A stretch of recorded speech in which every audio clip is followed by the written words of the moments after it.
You had you had a TikTok video go viral. Well, we had a TikTok video go viral, but because of you. Well, I think they're all funny because of you, because you're very funny, charming, which doesn't show up in life, but on camera it Shows up in life, just not this life. Right. But you were doing a thing with you went on a one of my favorite from one of our podcasts. Yeah, it was from our podcast. It was one of my favorite love songs of all time, and you said it had underpinnings of other currents in it, and then you started to turn the song and to make it really sexual, and you pretended to like I was a guy from behind. Something like that. You didn't like it when I took on a dude persona. You got all wigged out. You got you were like, stop it.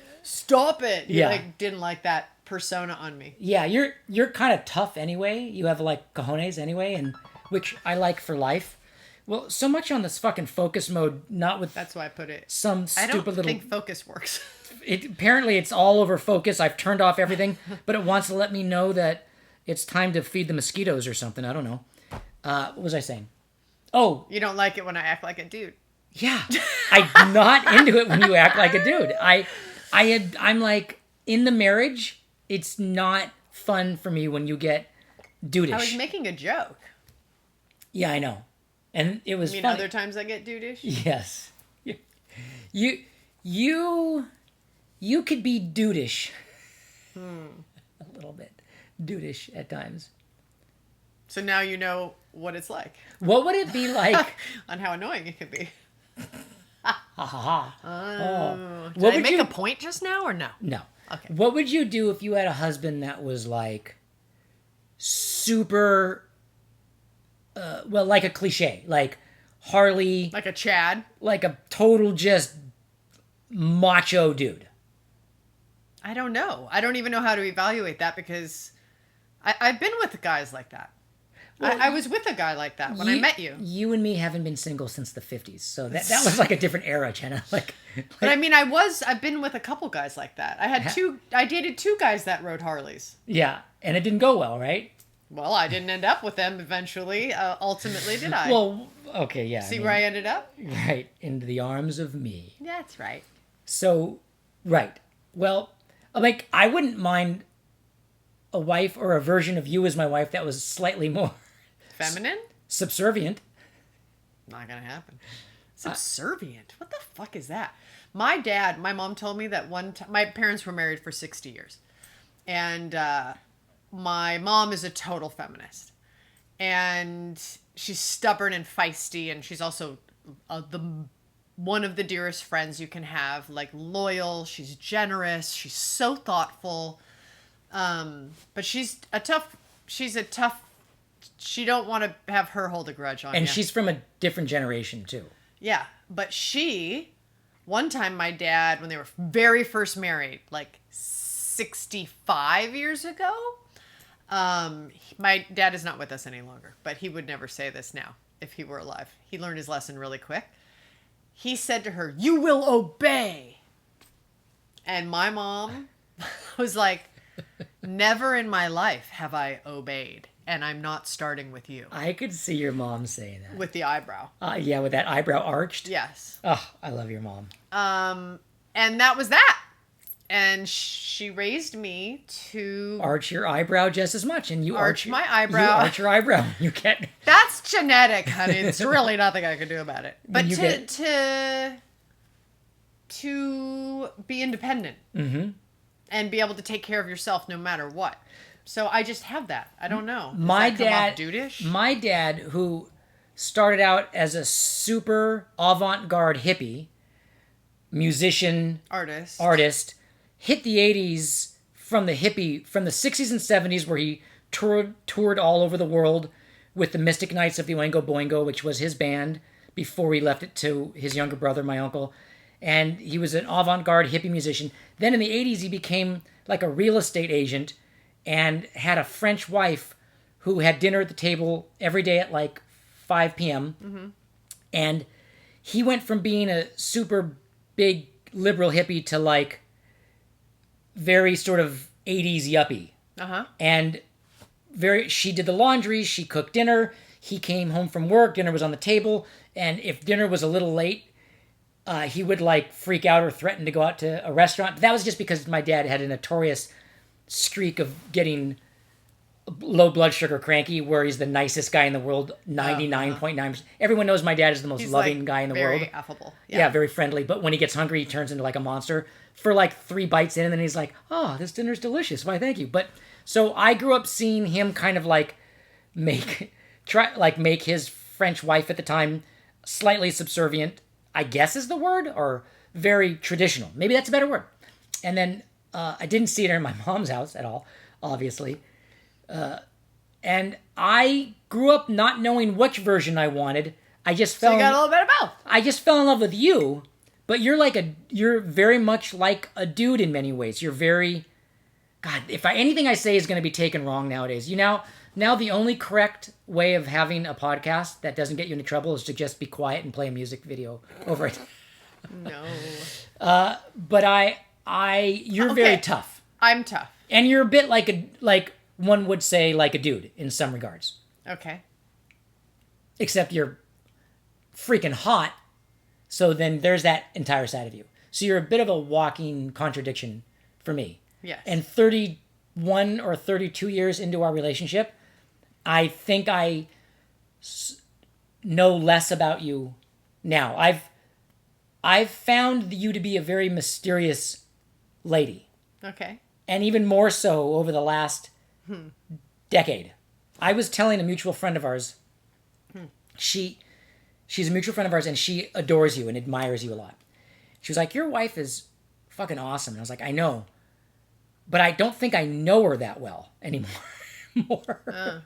And she said, "Yeah, I have the same thing with Jenna. Like, I feel like she's like a little bit mysterious to me." And I was like, "She's to me too." Oh, really? Yeah, you're like slightly mysterious to me.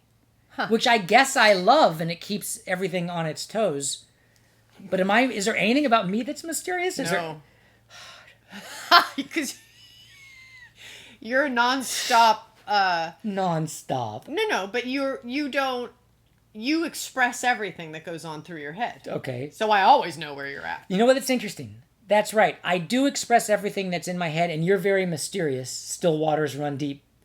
But at the same time, you talk more than me. Yes. I think that's less now, though. I kind of like reeled that in a bit. I think you just saw that it's made for women. Like, you need to have girl dates, and when you have girl dates, you get to express yourself, and the woman, your girlfriends that are girls, love hearing you expressing yourself and giving back.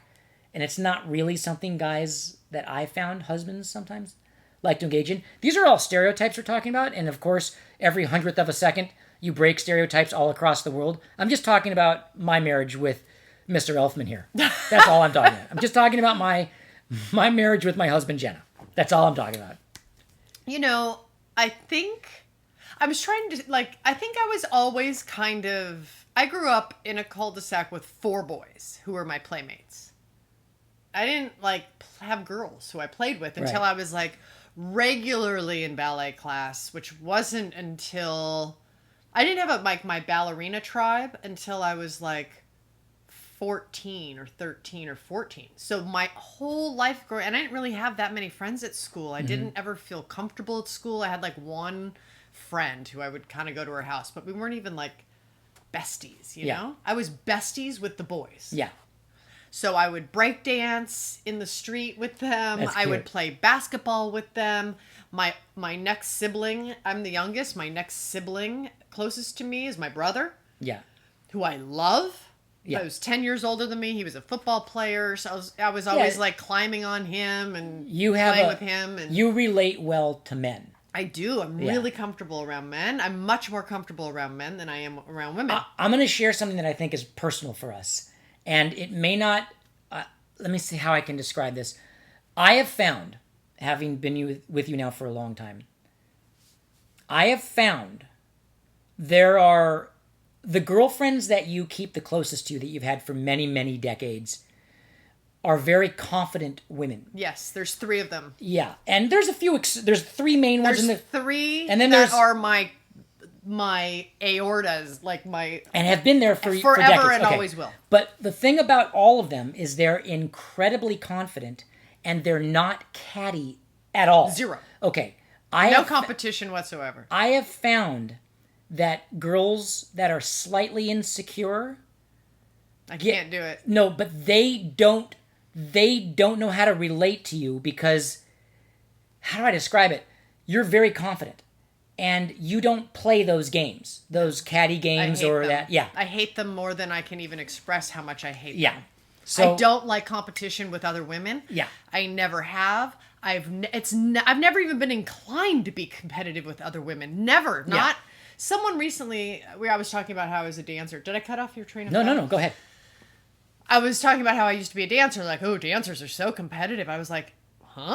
Like, it was not real. I never had competition vibes with any other female dancer or male dancer. I just never was competitive in that way. I was always competitive with myself and like trying to improve. And like, that's where I'm at. And whenever I receive a vibe of competition from another person. Or a cattiness or a kind of like a kind of... Where they try and trap you with some invalidation of whatever passive aggressive horseshit. Yeah, you're done. I'm like, I don't speak even this if they're language. lovely like, people in other what? areas, if you sense that, you're gone. If it comes at me, I'm like, So I can always tell the nature of a girl's confidence by how they really... It's a funny thing I've observed over my years now. I can see a woman's confidence by how they relate to you. If they're at odds or they can't jive with you, it's because they're insecure. Oh, wow. Super confident women jive with you immediately. All the girls that I've seen instantly hook into you and jive with you, I've looked like every one of them are badass, confident, kick-ass women. Mm-hmm.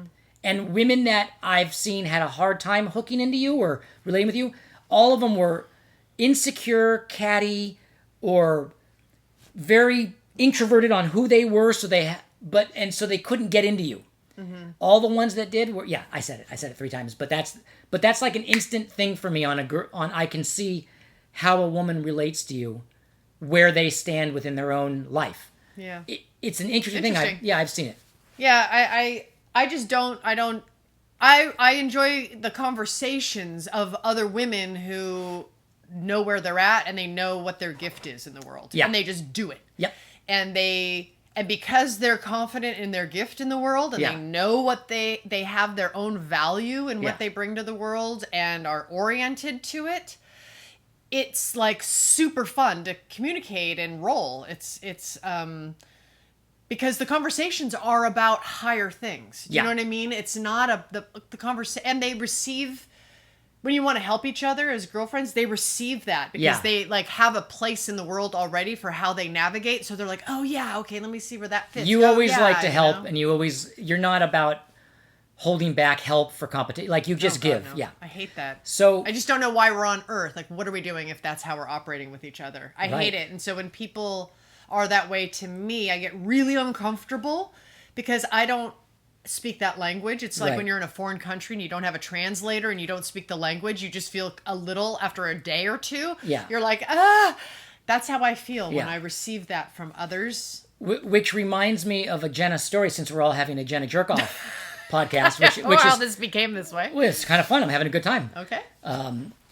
I found out, and I didn't know this because you do Starbucks runs with the boys a lot on your own. You'll go off with the boys. Yeah, we do like a morning because we're up early sometimes. And I found out that you will, for no reason at all... There's a reason. It's called the joy of... I mean, no specific reason. You pay for the people behind you in line. Yeah. When you get up to pay for yours, you'll say, and I'm paying for the people behind me in the drive-through line as well. Yeah, because we always drive through. Yeah. And then, so the next car that comes up when they go to pay for their food, it's been paid for. Yeah. And my See boy... me smiling? Yeah. It's because that's what it does to me. It makes me so happy. Someone did that... I had done it several times. Like every time I drive through Starbucks, I just do it. I just pay for the person behind me. Yeah. And because it makes me happy. And the boys love it too. Yeah. I want to set an example to my kids that like the joy of giving just because is a joyful thing. And that and that you don't have to stick around and see the effect it creates on a person. You don't need to get an acknowledgement for it. It's just joyful to know that a person could pull up and then they go to pay and then they're told, no, the person in front of you got it for you. And like, that's fun to me. That makes me happy. So here's why this is delicious. Okay, so first of all, it's working totally with your boys because they love that feeling. So here's the story. I'm a pretty generous person. Would you say that I'm a pretty generous person? Yes, but not with tips. You're a horrible tipper. Okay, great. I think I come from an old school tipping family of old school. Actually, my dad's a good tipper. My mom's not. Anyway, I went to Starbucks with our oldest. And with Story, our oldest. And we're in the drive-thru line of the car. And I was like, your mom loves to do the thing where she pays for the person behind you guys, right? And Story told me all about it. I knew about it already, but Story was like regaling how fun it is, right? And I was like, God, that's really beautiful. And I'm in my head, I'm like, God, I just don't want to, like, I can't vibe with this. Like, I'm not fully here yet. And so and I was in Savannah filming. Yeah. But it was just me and Story. And so we go through the line and we're about to order. And then this gigantic SUV pulls up behind me, right? Story's like, should we pay for them? Let's do that. And I was like, God, oh man, this is really hard. And I was like... Did you say it out loud or were you just thinking it? I may have said it out loud. You're like making yourself look bad in front of our oldest son. It gets worse. You got to find a way to love me through this story, okay? You got to find a way to love me. I think I need another cup of coffee. No, you got to find a way to love me. I'm going to go drive through Starbucks after this podcast and... Go ahead, continue. I'm afraid because you're just... go ahead. I'm just going to swallow my embarrassment. Story is like, don't overthink it. Just pay for it, right? Go. See? Hey, let me tell my story. Okay. And I'm like, oh, okay, all right, fine. So we get up there, and in my head I'm thinking, oh, no. And before I pull the trigger to do it, I'm like, should we just wait for someone that is like gonna like maybe place a smaller order? Like there was a car full of people, like it was a huge SUV full of people. I was like, this could be like a $300 order of, and then I started to be like, look at them like, what would they order? Like would they all through the mirror? I'm like, are they all gonna get like chicken, egg, and paninis and scones, or is it just a coffee run? It was like, are they gonna include cake pops? Yes, it was like, this is an SUV full of people. Can't we just pick like one like housewife doing her morning run, or one guy on the way to work getting his coffee? Okay, so anyway, Story is like, don't overthink it. So I do it.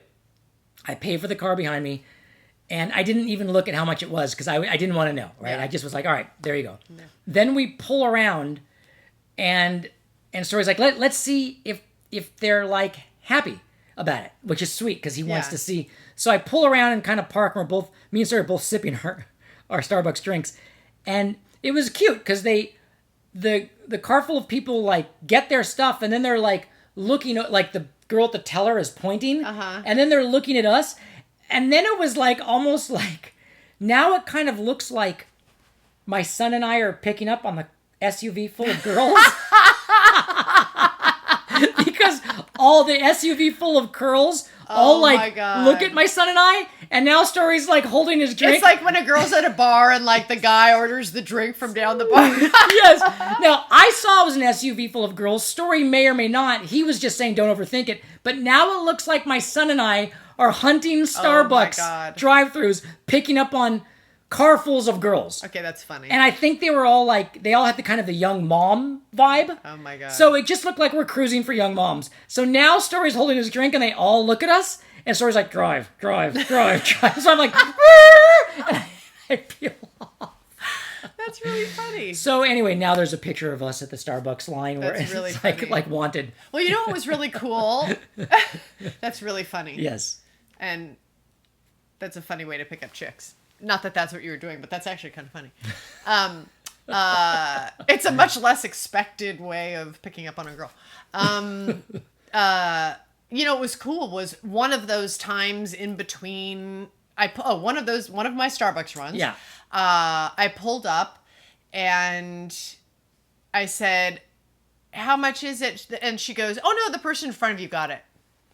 And I was like, "Oh my God, that's so cool!" Like I received the gift that I had been giving, and that was really cool. And then I still paid for the guy behind me since it was free for me.